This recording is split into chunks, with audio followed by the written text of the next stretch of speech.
வணக்கம்,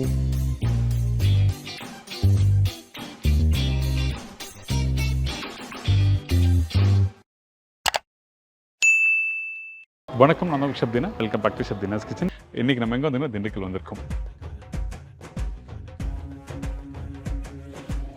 இன்னைக்கு நம்ம கிச்சனில் பார்க்குற ரெசிபி பார்த்தீங்கன்னா கத்திரிக்காய் தக்காளி வச்சு ஒரு அருமையான ரெசிபி. அதுவும் திண்டுக்கல்லில் பண்ணுற இந்த கத்திரிக்காய் தக்காளி புருதா ரெசிபி தான் நம்ம பண்ண போகிறோம். ஜென்ரலாக பார்த்தீங்க அப்படின்னா ஒரு வெந்தய சோறோ ஒரு நெய் சோறோ அதுக்கு சாப்பிட்றதுக்கு பெஸ்ட் சைடிஷ் பார்த்தீங்கன்னா இந்த கத்திரிக்காய் தக்காளி போட்ட புருதா தான். இது எப்படி பண்ணுறோம், இதுக்கு என்ன மசாலா அரைக்கிறோமா? சார் இங்கே அரவங்கிறது எதுவுமே கிடையாது, ஒன்லி கட்டிங் தான். அதாவது கத்திரிக்காய் தக்காளி அதை மட்டும் கட் பண்ணி எடுத்துட்டு நம்ம பண்ண வேண்டியதான் சார். இந்த டேஸ்ட் பார்த்தீங்க அப்படின்னா ரொம்ப காரமும் இருக்காது, ரொம்ப புளிப்பும் இருக்காது, அந்த தக்காளியோட புளிப்பு மட்டும்தான் இருக்கும். என்னன்னா இது ஒவ்வொரு ஊர்லேயும் ஒவ்வொரு பேர் சொல்லுவாங்க. சில இடங்களில் பார்த்தீங்கன்னா இதை வந்து கத்திரிக்காய் தக்காளி சட்னின்னு சொல்லுவாங்க. ஸோ ஒவ்வொரு ஏரியாலும் இது ஒவ்வொரு பேர் இருக்குது. ஸோ எங்கள் அம்மா சொல்லிக் கொடுத்த மெத்தட் படி நான் பண்ணுறதுனால இது அவங்க சொல்லிக் கொடுத்த பேரே யூஸ் பண்ணிக்கிறேன். அந்த கத்திரிக்காய் தக்காளி எப்படி வேக வைக்கிறோம்? ஃபுல்லாக கத்திரிக்காவும் தக்காளி நல்லா உடஞ்சி மிக்சடாக இருக்கும், லைட்டாக புளிப்புத்தன்மையோடு இருக்கும். அந்த எந்த மாதிரி கத்திரிக்காய் யூஸ் பண்ணும்? நான் வந்து பர்சனலாக சஜஸ்ட் பண்ணுறது பார்த்தீங்கன்னா வெதை இருக்கக்கூடிய காய் யூஸ் பண்ணலாம். நாட்டுக்காயாக இருந்தால் இன்னும் கொஞ்சம் நல்லா இருக்கும். தக்காளி எப்படி யூஸ் பண்ணணும்? தக்காளி பார்த்தீங்கன்னா முடிஞ்ச அளவுக்கு நைஸாக, எந்த அளவுக்கு நைஸாக வெட்ட முடியுமோ அந்த அளவுக்கு நைஸாக வெட்டிக்கலாம். பர்சனலாக எனக்கு ரொம்ப ஃபேவரட்டான டிஷ்ஷுங்க இது. எங்கள் அம்மா என்ன செய்வாங்கன்னா சில சமயங்களில் தோசை இருக்குது பார்த்தீங்களா, தோசை ஊற்றிட்டு அதுக்குள்ளே ஸ்டஃபிங்காக வச்சு கொடுத்துருவாங்க. ஸ்டஃபிங்காக வச்சு லைட்டாக சூடு பண்ணி கொடுக்கும்போது அதோடைய ஃப்ளேவர் நல்லா இருக்கும். புருதா எடுத்து நீங்கள் சாப்பாட்டோட பர்சன் சாப்பிடும்போது அந்த விதையுடைய ஃப்ளேவர் உங்களுக்கு நல்லா எடுத்து கொடுக்கும். நீங்கள் சாப்பிடும் போதே கண்டிப்பாக நீங்கள் ஃபீல் பண்ணுவீங்க.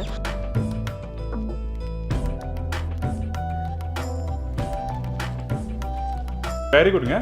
தேங்க்யூ. நைஸ். இது சாப்பாடுக்கு மட்டும் கிடையாது, இட்லி, சப்பாத்தி, பரோட்டா அந்த மாதிரி எல்லா விதமான டிஃபன் ஐட்டத்துக்கும் ரொம்ப ரொம்ப சூட்டபுளான டிஷ் தான் இந்த கத்திரிக்காய் தக்காளி புருதா. ஒருத்தன டிஷ்ஷுங்க, கண்டிப்பாக நீங்கள் ட்ரை பண்ணி பாருங்கள். இன்னும் நிறைய டீட்டெயிலான விஷயம் நம்ம கேட்டு தெரிஞ்சுக்க போகிறோம். அதுக்கு முன்னாடி யாரை மீட் பண்ணா திரு யாசின்.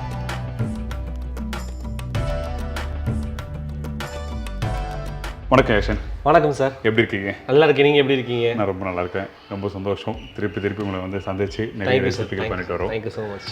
இன்னைக்கு நம்ம என்ன ரெசிபி பண்ண போகிறோம் சார்? இன்னைக்கு நம்ம வந்து பார்த்தீங்கன்னா கத்திரிக்காய் தக்காளி போட்டு புருதா பண்ண போகிறோம். அப்போ அதுக்கு முன்னாடி தேவையான பொருட்கள் சொல்லுங்க சார். இந்த இடத்துல இந்த ரெசிபி தேவையான பொருட்கள் என்ன சொல்லி பார்த்துருங்க, அதுக்கப்புறம் வந்து செய்முறை பார்க்கலாம். இங்கே நான் கத்திரிக்காயும் தக்காளிக்கும் ஒரே அளவு எடுத்திருக்கேன்.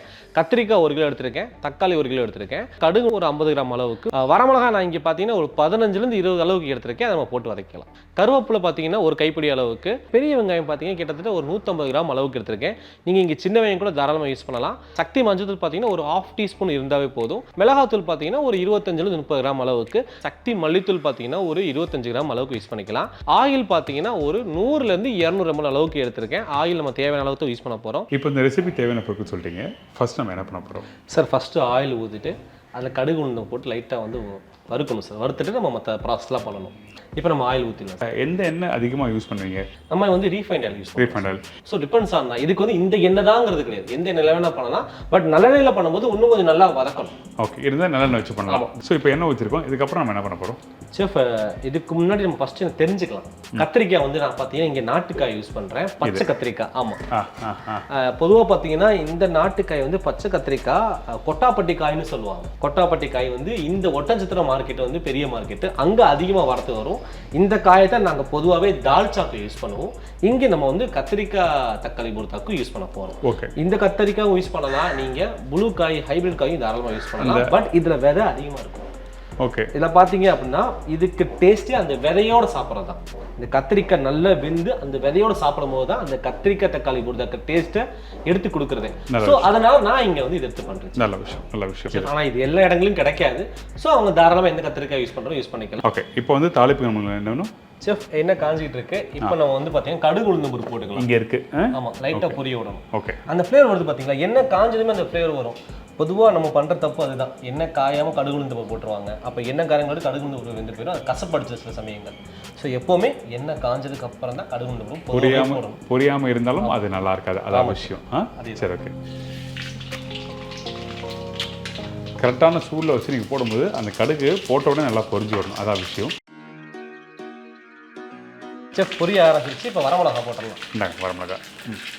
லைட்டாக அந்த பொரிஞ்சது லைட்டாக சவுண்டு குறைஞ்ச உடனே போட்டுடலாம். சரி, ஓகே.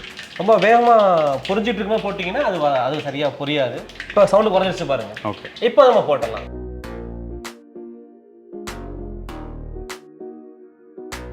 ஓகே, வரமிளகா போட்ட பிறகு கருவேப்பிலை வெங்காயம் வேணுமா? ஆமாம் சார், கருவேப்பிலை போட்டுக்கலாம்.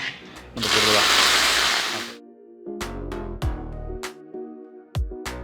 அவ்வளோதான் சார். லைட்டாக இந்த பெரிய வெங்காயம் பொன்னிறம் வர வரைக்கும் வதக்கணும். வதக்கிட்டு அப்புறம் நம்ம கத்திரிக்காய் போட்டு. ஓகே சார், இங்கே இருங்க. நல்லா வந்து அந்த கோல்டன் கலர் வந்துருச்சு பாருங்க. இந்த பக்கம் வந்ததுமே நம்ம இமீடியட்டாக கத்திரிக்காய் போட்டுடலாம். கத்திரிக்காய் வெட்டி அலசி வச்சிருக்கேன். நான் இங்கே பார்த்தீங்கன்னா ரவுண்டாக வெட்டி வச்சிருக்கேன். இது என்ன ஆகும்னா சீக்கிரமாக வேகும், அதுக்காக நான் ரவுண்டாக வெட்டி வச்சிருக்கேன். இப்போ நம்ம போட்டோம். அதே மாதிரி இந்த இடத்துல பார்த்தீங்கன்னா அந்த வெங்காயம் அந்த குக் பண்ண பக்கம் பார்த்தீங்கன்னா ஒரு ஹாஃப் டனுக்கு மேலே 60% சொல்லலாம், ரைட்டா? ஆமாம் சார், சொல்கிறேன். ஏன்னா இந்த வெங்காயம் குக் பண்ணுற பக்கம் இருக்குது. இது அதிகமாக நீங்கள் குக் பண்ணிட்டீங்கன்னா அப்போ பக்குவம் மாற ஆரம்பிச்சிடும். அதனால தெளிவாக இந்த இடத்துல நான் சொல்கிறேன்.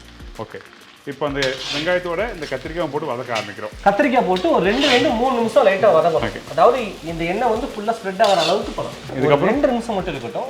அந்த எண்ணெய் வந்து ஃபுல்லாக ஸ்ப்ரெட் ஆகி ஃபுல்லாக கத்திரிக்காய் இருக்கட்டும். லைட்டாக ஹீட் ஏனதுக்காக நம்ம தக்காளி போட்டோம். தக்காளி, ஆமாம். ஓகே, இப்போ இந்த இடத்துல வந்து எனக்கு இந்த கத்திரிக்காய் கிடைக்கவே இல்லைன்னா எனக்கு நம்ம ரெகுலராக கிடைக்கிற கத்திரிக்காய் யூஸ் பண்ணிக்கலாம்ல? தாராளமாக யூஸ் பண்ணலாம் சார். நான் வந்து பர்சனலாக சஜஸ்ட் பண்ணுறது பார்த்தீங்கன்னா விதை இருக்கக்கூடிய காய் யூஸ் பண்ணலாம். நல்ல நாட்டுக்காய், நாட்டுக்காயாக இருந்தால் இன்னும் கொஞ்சம் நல்லா இருக்கும். நான் சொன்ன மாதிரி அந்த டெக்ஸ்சர் நல்லா இருக்கும். அந்த கத்திரிக்காய் விதை முழுசாக இருக்கும் பார்க்குறதுக்கு. அதாவது வெந்திருக்கும், பட் முழுசாக இருக்கும். அந்த டெக்ஸ்சருக்காக தான் நான் சொல்கிறேன். சரி, மற்றபடி நீங்கள் எந்த கத்திரிக்காயும் நான் யூஸ் பண்ணலாம் தாராளம். சமையலே வந்து பண்ண தெரியாதவங்க, அனுபவம் இல்லாதவங்க இந்த ரெசிபி ஈஸியாக பண்ணலாம் நினைக்கிறேன். செஃப் யார் வேணால் பண்ணலாம், ரொம்ப ஈஸி. ஓகே, எப்போவுமே ஒரு விஷயத்தை பண்ணும்போது நம்ம வந்து இதில் ஏதோ ஒன்று கற்றுக்கணும்னு நினச்சி நீங்கள் பண்ணிங்கன்னா எல்லாத்தையும் நல்லா டேஸ்ட்டாக பக்காவாக பண்ணலாம். ஓகே, அது மட்டும் இல்லை, இன்னொரு விஷயம் சொல்கிறேன். கத்திரிக்காய் வச்சு ஏகப்பட்ட ப்ரிப்பரேஷன் பண்ணலாம். நம்ம சேனல்லே பார்த்தீங்கன்னா குறைஞ்சபட்சம் ஒரு 100 ரெசிபியை போட்டுப்போம். இந்த மாதிரி கத்திரிக்காய் வச்சு தெரியாத ரெசிபிகள் எதுனா இருந்ததுன்னா டெஃபினட்டாக வந்து என்னோட கமெண்ட் செக்ஷனில் வந்து நீங்கள் ஃபீட்பேக் கொடுக்கலாம். அப்படி எதுனா இருந்ததுன்னா டெஃபினட்டாக நாங்களும் ட்ரை பண்ணி பார்க்குறதுக்கு ரொம்ப யூஸ்ஃபுல்லாக இருக்கும். அந்த தெரிஞ்ச விஷயம் 4 பேருக்கு ஷேர் பண்ணுறதுக்கு நல்லாயிருக்கும். இது நான் வந்து ஒரு புது கஸ்டமர் பண்ணும்போது அவங்க வந்து இப்படிலாம் இருக்கான்னு கேட்குறாங்க. ரொம்ப சிம்பிள் ரெசிபி தான், பட் இது என்ன வித்தியாசமாக இருக்கே, அது பேர் தெரியாது, வித்தியாசமாக இருக்கே என்னன்னு கேட்பாங்க. இதெல்லாம் பார்த்தீங்கன்னா பரம்பரையாக கொண்டு வரது தான். உங்களுக்கு ஏதாவது விஷயம் தெரியுது, நீங்கள் மற்றவங்க கற்றுக் கொடுத்தா தான் அது அப்படியே கொஞ்சம் கொஞ்சமாக பரவும். அதுக்காக ஃபுல்லாக வந்து ஆயிலில் எல்லா கத்திரிக்காய் மேலேயும் பட்டு வச்சு பாருங்க. இதுக்கப்புறம் செஃப் இப்போ நல்லா வந்து ஒரு 2 to 3 மினிட்ஸ் ஆயிடுச்சு. கத்திரிக்காய் பார்த்தீங்கன்னா நல்லா வந்து கொஞ்சம் லைட்டாக மசிய ஆரம்பிக்குது. இப்போ நம்ம தக்காளி போட்டோம். சரி, ஓகே. தக்காளி பார்த்தீங்கன்னா முடிஞ்ச அளவுக்கு நைஸாக, எந்த அளவுக்கு நைஸாக வெட்ட முடியுமோ அந்த அளவுக்கு நைஸாக வெட்டிக்கலாம். ஸோ இந்த தக்காளியும் கத்திரிக்காயும் எந்த அளவுக்கு வேகுதோ அந்த அளவுக்கு இந்த கத்திரிக்காய் தக்காளி போடுதா டேஸ்ட் வந்து சூப்பராக இருக்கும். ஸோ அதனால் என்ன பண்ணுறேன் அப்படின்னா இனிஷியலாக ஒரு 1/2 1 லிட்டர் அளவுக்கு தண்ணி ஊற்றிடுறேன். அதுக்கப்புறம் ரிமைனிங் மிளகாத்தூள், மல்லித்தூள், மஞ்சத்தூள் உப்பு மட்டும் போடுறோம். அவ்வளோ. தண்ணி ஊற்றின பிறகு தான், தண்ணி ஊற்றிட்டு தான் போடுறோம். ஃபஸ்ட்டே மசாலா போட்டு தேவை. ஆக்சுவலி நீங்கள் அதுவும் பண்ணலாம். என்ன ஆகும்னா இப்போ இங்கே ட்ரையாக இருக்கிறதுனால கீழே உட்காந்துரும். எப்போவும் மசாலா பொடி பார்த்தீங்க அப்படின்னா கீழே ட்ரையாக இருக்கும்போது நீங்கள் போட்டிங்கன்னா இது வந்து வடச்சட்டிங்கனால கீழே உட்காந்து அடிபிடிக்க ஆரம்பிச்சிடும். சரி, அடிபிடிக்காமல் இருக்கிறதுக்காக என்ன பண்ணுறேன்னா தண்ணியை ஊற்றிட்டு இதுக்கப்புறம் மசாலா பொருள் ஆட் பண்ணுறோம். சும்மா அந்த தக்காளி போட்டு பரட்டி இருக்கும், அவ்வளோதான் விஷயம், வேறு எதுவுமே இல்லை. சரிங்களா? இப்போ வந்து நம்ம மித்த மசாலா எல்லாத்தையுமே ஆட் பண்ணிடலாம். ஓகே.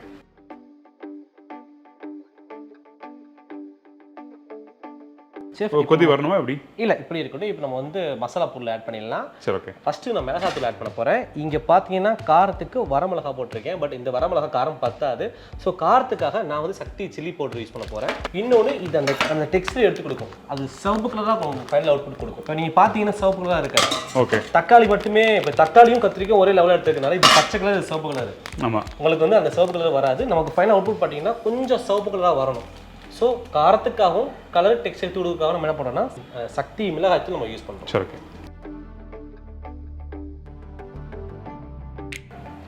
அடுத்து வந்து மஞ்சத்தூள். நம்ம சமைக்கிற காய்கறிகள் இருக்குல்ல, அதாவது நம்ம சமைக்கிறதுக்கு மட்டும் இல்லை, நம்ம யூஸ் பண்ணுறது காய்கறியில் வந்து நல்லா க்ளீன் பண்ணுறதுக்கும் வந்து மஞ்சள் போட்டு க்ளீன் பண்ணி பண்ணலாம். நல்ல கிருமி நாசினி பொருள், அதனால நம்ம தாராளமாக யூஸ் பண்ணலாம். நல்ல விஷயம். எல்லா நீங்கள் வீட்டில் குழம்புனாவே இதுதான். இதுக்கப்புறம் செஃப் அடுத்து மல்லித்தூள் போட்டுக்கலாம் நம்ம. சரி, ஓகே. ஆக்சுவலாக இந்த மல்லித்தூள் பார்த்தீங்கன்னா அந்த ஃப்ளேவர் நல்லா எடுத்து கொடுக்கும். அதுக்காகத்தான் பொதுவாக என்ன செய்வாங்க அப்படின்னா சில இடங்கள்ல மல்லியவே வறுத்து அரைச்சி போடுவாங்க. கேட்டரிங் பண்ணுறவங்க நிறைய பேர் யூஸ் பண்ணுறாங்களா சக்தி மசாலா? ஆமாம் சார், நம்மளே கிட்டத்தட்ட ஒரு 15-20 வருஷமாக யூஸ் பண்ணிக்கிறோம். செஃப் நம்ம மல்லித்தூள் போட்டாச்சு. இதுக்கப்புறம் பார்த்தீங்க அப்படின்னா நம்ம என்ன பண்ணோம் அப்படின்னா மல்லித்தலையும் உப்பு மட்டும் போட்டா போதும். ஓகே, எதுவுமே தேவை கிடையாது. கொத்தமல்லி தேவை. ஆமாம், கொத்தமல்லி பார்த்தீங்கன்னா ஒரு கைப்பிடி அளவுக்கு கொத்தமல்லி ஃபர்ஸ்ட் வந்து நான் 2 கைப்பிடி அளவுக்கு எடுத்து வச்சிருக்கேன். ஒன்று போட்டுட்டு ஃபைனலாக முடிச்சதுக்கப்புறம் ஒன்று கொஞ்சம் மேலே போட்டு. ஓகே, இப்போ இந்த இடத்துல இன்னொரு கொஸ்டின், இந்த இடத்துல மஞ்சத்தூள் மிளகாத்தூள் இதில் யூஸ் பண்ணுறோம்ல, இதுக்கு பதில் குழம்புத்தூள் யூஸ் பண்ணலாமா? தாராளமாக யூஸ் பண்ணலாம் சார். இப்போ எக்ஸாம்பிளுக்கு மஞ்சத்தூள் 1/2 கிலோ யூஸ் பண்ணுற இடத்துல ஒரு 400 கிராம் யூஸ் பண்ணிட்டு குழம்புத்தூள் பார்த்தீங்கன்னா ஒரு 100 கிராம் 150 கிராம் சேர்த்து யூஸ் பண்ணுவோம். அப்போ என்ன ஆகும்னா அதோட ஃப்ளேவர் நல்லா எடுத்து கொடுக்கும். அதுக்காக நாங்கள் யூஸ் பண்ணுவோம். சரி, ஆக்சுவலாக இவர் வந்து ப்ரொஃபஸர் ஆக்சுவலி காலேஜில் வந்திருக்காரு. ஆனால் ஆக்சுவலாக வந்து இவர் ஷெஃபாக இருந்திருக்கணும். ஒரு கேட்டரிங் போய் படித்து அதுக்கப்புறம் ஷெஃபாக இருந்ததுன்னா இன்னும் வேறு மாதிரி இருந்திருக்கும் நிறைய விஷயங்கள். அது அந்த சொல்கிற விதங்கள் பக்குவம் பார்த்தீங்கன்னா அது அழகாக இருக்குது உண்மையாகவே. ஆனஸ்டான விஷயம். அடுத்தது உப்பு போடுச்சு. சரி, ஓகே. உப்பு கொஞ்சம் தேவையான அளவுக்கு போட்டுட்டு உப்பு காரம் இதெல்லாம் பார்த்துட்டு நம்ம ஆட் பண்ணிக்கலாம். சரி, ஓகே. இப்போ அடுத்தது அவ்வளோதான் செஃப். இது நல்லா வெந்து மசியணும். ஓகே, மசிஞ்சதுக்கப்புறம் உப்பும் காரம் பார்த்துட்டு ஆஃப் பண்ணிட வேண்டியது. சரி, எதுவுமே தேவையில்லை. மிக்ஸ் பண்ணலாமா? மிக்ஸ் பண்ணிடலாம் சார். ஓகே, இப்போ வேகட்டும். வெந்த பிறகு உங்களுக்கு காமிக்கிறேன் அது எந்த பக்குவத்தில் கத்திரிக்காயும் அந்த தக்காளியும் அந்த மசாலாலாம் வெந்த பிறகு திக்காக இருக்கா இல்லை தண்ணியாக இருக்குமா, அது என்ன மாதிரி ஸ்மாஷ் பண்ணணும் அப்படின்னு சொல்லிட்டு நல்லா வெந்த பிறகு நம்ம பார்க்கலாம். சரிங்களா?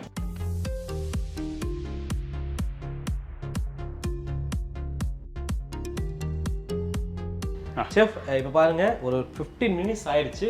கம்ப்ளீட்டாக கத்திரிக்காய் தக்காளி நல்லா வதங்கிங்கிறங்க. நல்லா ஸ்மாஷ் ஆயிடுச்சு பாருங்க. எதுவுமே தெரியலை, நல்லா மிக்சட் ஆயிடுச்சு. ஓகே, அதாவது பார்த்தீங்கன்னா இந்த இடத்துல அந்த தக்காளியோட மசிஞ்சிருக்கு. 1-2 கத்திரிக்காய் வந்து கொஞ்சம் முழுசாகவும் இருக்குது. ஆனால் சில கத்திரிக்காய் நல்லா மசிஞ்சிருக்கு. அது வந்து என்னன்னா டாப் கத்திரிக்காய் டாப் இருக்குல்ல, அதுதான் ரவுண்டை கட் பண்ண மிச்சம் எல்லாம் ஸ்மாஷ் ஆயிருக்கும். அந்த டாப் பார்த்தீங்கன்னா முழுசா தெரியும். நல்லா வேக வைக்கிறது தான் ரொம்ப ரொம்ப முக்கியமான விஷயம். அதனால அப்பப்போ தண்ணி ஊற்றி கொஞ்சம் ஸ்மாஷ் பண்ணி அதுக்கப்புறம் வந்து இந்த கத்திரிக்காய் தக்காளியும் வந்து கம்ப்ளீட் பண்ணால் அது புர்தா. அதாவது தானா வெந்து மசியணும். போட்டு குத்திக்கிட்டு இருக்கக்கூடாது. மிக்சர் செஞ்சுவாங்கன்னா பாதி வந்து மிக்சியில் போட்டு அரைச்சிருவாங்க. அப்படிலாம் பண்ணக்கூடாது. தானா வெந்து மசஞ்சாதான் அந்த டேஸ்ட்டே. சரி, ஓகே. இப்போ என்ன பண்ணுறோம் கடைசியா செஃப்? அவ்வளோ முடிஞ்சு மல்லித்தலையை போட்டுற வேண்டியதான். சரி, ஓகே. நான் கடைசியாக கொஞ்சம் இன்னும் மல்லித்தலை இருக்குது. லைட்டாக மல்லித்தலை ஃப்ளேவருக்கா? ஓகே, ஃபைனலாக இது எப்படி தொக்கு மாதிரி இருக்குது. எங்கள் அம்மா என்ன செய்வாங்கன்னா சில சமயங்களில் தோசை இருக்குது பார்த்தீங்களா, தோசை ஊற்றிட்டு அதுக்குள்ளே ஸ்டஃபிங்காக வச்சு கொடுத்துருவாங்க. சின்ன வயசுலாம் சட்னி இல்லாமல் ஸ்டஃபிங்காக வச்சு லைட்டாக சூடு பண்ணி கொடுக்கும்போது அதோடைய ஃப்ளேவர் நல்லா இருக்கும். சரி, ஓகே. ஓகே, டேஸ்ட் தெரியுங்களா? டேஸ்ட் பண்ணிடுச்சு. எனக்கு வந்து வெந்தய சோடா சாப்பிடுங்க, ரொம்ப நல்லாயிருக்கும். அது கம்பல்சரி வந்து ஒரு முக்கியமான ரெசிபிஸே லாஸ்ட்டுன்னு சொன்னாங்க. நமக்காக வீட்டில் போய் சமைச்சு அவங்க கொடுத்துருக்காங்க அந்த வெந்தய சோறு. அந்த வெந்தய சோறு எப்படி இருக்குன்னு சொல்லி லாஸ்ட் டைம் சொன்னேன். அதே தமிழ் இப்போது இந்த கத்திரிக்காய் தக்காளி ப்ரிப்பரேஷன் ரெடி ஆயிடுச்சு. கொஞ்சம் கொஞ்சம் கொடுங்க. சாதத்தோட போடுற சாதத்தோட அப்படியே பரட்டி சாப்பிடுங்களேன். சூடாக இருக்கு. Waiting for your comment. கண்டிப்பாக அந்த சாதத்தில் இப்படி நல்லா போட்டு மிக்ஸ் பண்ணி அந்த தொக்கு சாப்பிடுவோம்ல வீட்டில், அந்த மாதிரி இது நல்லா மிக்ஸ் பண்ணி எடுத்தால் அந்த வாசம் நல்லா இருக்குது. நல்லா இருக்கு.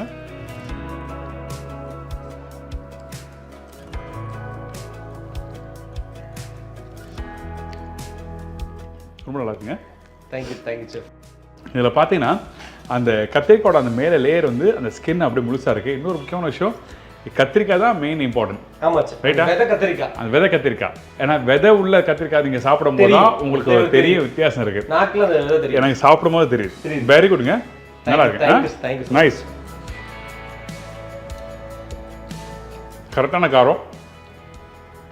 புளிப்போட அதிகமாக இருக்குன்னு சொல்ல முடியாது.